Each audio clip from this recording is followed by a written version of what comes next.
మిత్రులారా, మన oil palm తోటలో జిలుగు జనుము నవధాన్యాలు జల్లినాం. అవి ఇప్పుడు దున్నడానికి రెడీ అయినాయి. 60 రోజులు అవుతుంది, పూతకొచ్చింది. చూడొచ్చు. ఇది ఎకరానికి 10 నుంచి 12 కిలోలు చల్లుతారు. మనం 40 కిలోల జనుము, 30 కిలోల జిలుగు నవధాన్యాలు మొత్తం 1 క్వింటల్ చల్లినాయి 8 ఎకరాలకు. చూడ చెట్లు పెరిగినట్టే పెరిగినాయి. ఈ పూతకొచ్చినాయి. ఇప్పుడు కొద్దిగా మనం 3 సంవత్సరాల నుంచి చల్లడం ద్వారా బలంగా పెరిగినాయి. ఈ ఎకరానికి 10 నుంచి 12 కిలోలు చల్లుకోవచ్చు.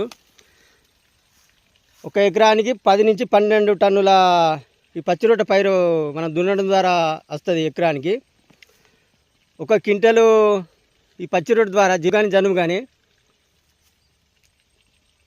నత్రజని అంటే యూరియా 2 కిలోల నర 1 క్వింటల్కు. అదే పొటాష్ అయితే 1 కిలో 300 గ్రాములు. అదే భాస్వరం డిఏపి అయితే 1 కిలో 250 నుంచి 300 గ్రాములు. అంటే 1 టన్నుకు 13 కిలోల పొటాష్ వెళ్తుంది. 13 నుంచి 15 కిలోల డిఏపి భాస్వరం వెళ్తుంది.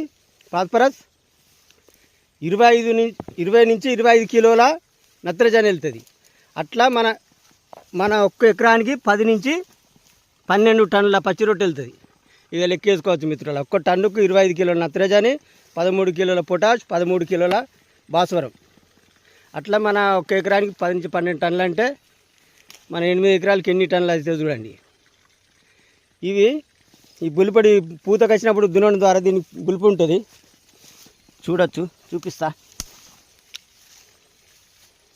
చూడొచ్చు ఎంత బలంగా పెరిగినా. మన ఆయిల్ పామ్ చూడొచ్చు. దీని వేర్లకు బులిపడి వస్తాయి.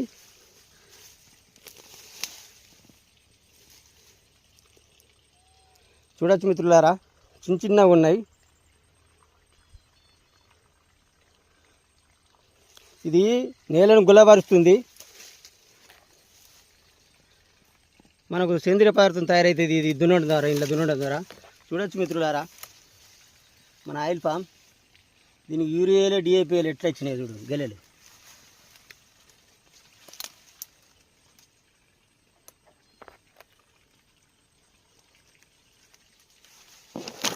బలంగా పెరిగింది పచ్చి రొట్టె పైల ద్వారా.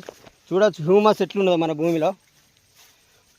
ఎర్రలు ఒక్కొక్క వానపాము జానడి నుంచి 3 ఉన్నాయి.